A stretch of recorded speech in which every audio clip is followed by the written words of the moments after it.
slightly supinated. Alright, everybody look at your hand.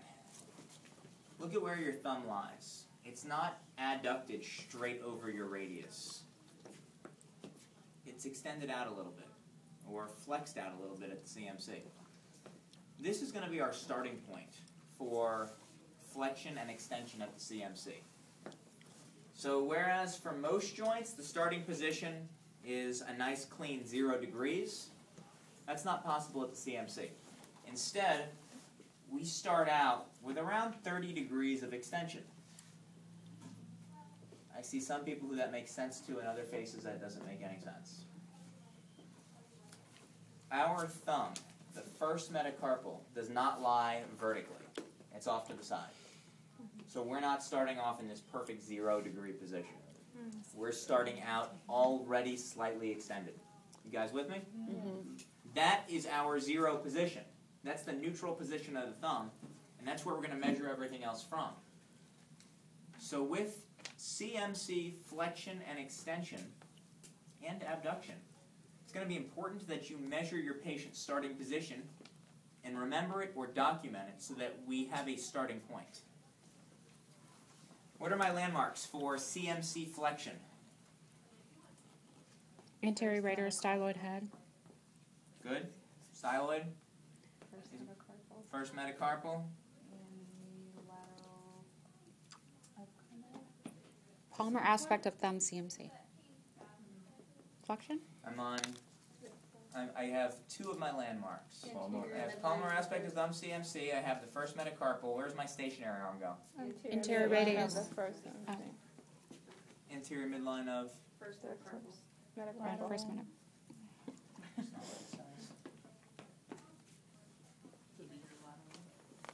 CMC flexion. Anterior radius. Palmar aspect of Yes, anterior radius. Thank you. I was waiting to hear that. Maybe I heard it and didn't say it out loud. So we're going to line it up with the anterior aspect of the radius, our styloid process, and then our moving arm is going to be the first metacarpal. Cindy's starting position, again, is not going to be measured as 0 by the goniometer. The one thing you do need to be sure is that you're not abducting the finger away, but you're starting adducted. So the finger is adducted into the palm, but in a neutral flexion extension position.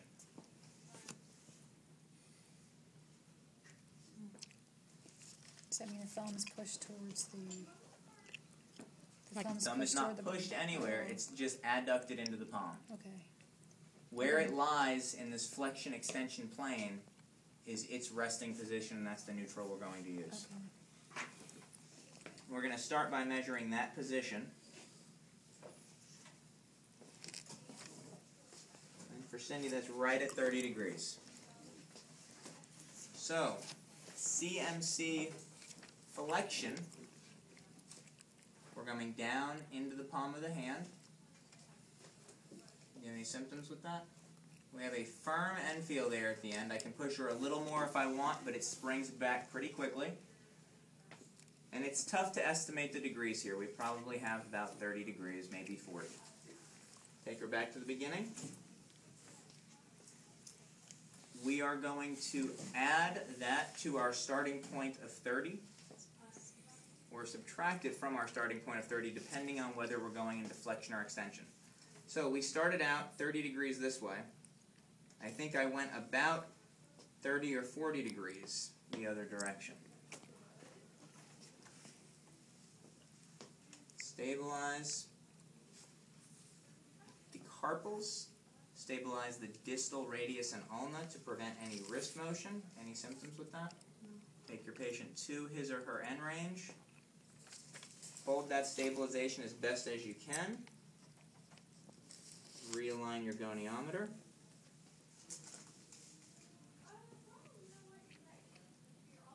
And I'm at about 10 degrees, the opposite direction from where I started. So there was 40 degrees of total motion.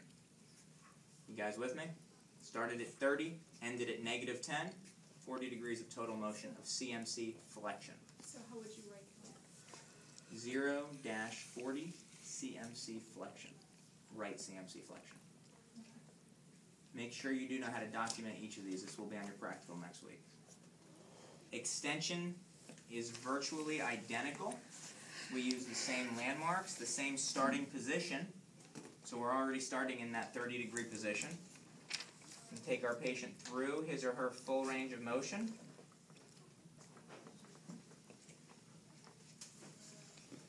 Have a firm end feel there. Any symptoms? No pain. Probably about 30 degrees.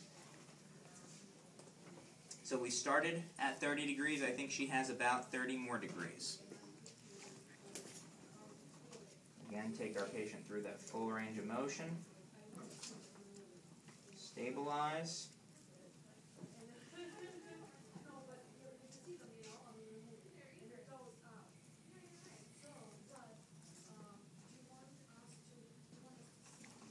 My goniometer reads 55. So my starting position was 30, my ending position is 55.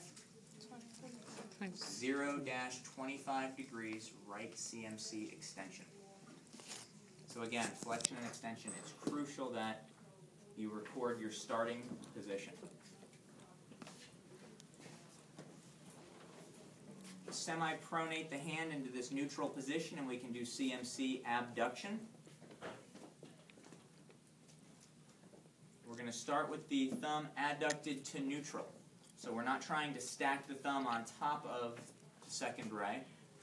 It's there abducted into the palm of the hand. You've decreased your web space, but you haven't extended it and tried to bring it into further abduction. That's our starting point. We're going to measure that. What's our landmarks? Lateral midline of the second and metacarpal. Good. Lateral midline of the second metacarpal. Lateral radial styloid process. Lateral radial styloid process. And lateral first metacarpal center of the MCP. Good. So my starting position is about 15 degrees of abduction. I'm going to document that or remember it. Stabilize on the wrist as well as on the second ray. And take my patient through his or her full range of motion. Any symptoms there? It's a hard end feel with Cindy. It's not moving any further. And we've probably moved 30 or 35 degrees. I'm going to add that to my starting position of 15.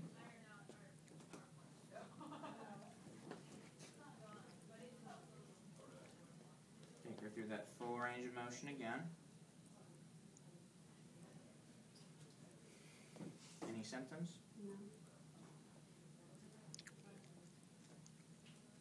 And our ending position is 15. So what's her total abduction range of motion? 50 minus 30. 15, 35. 15 minus 50, She 30. minus it, but the other ones we added.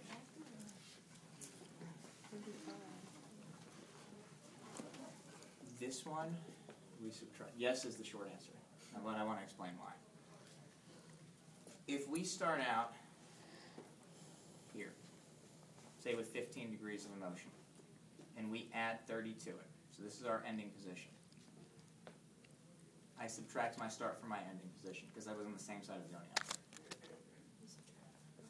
If I go from here and I swing it around to the other side, then I would end up adding.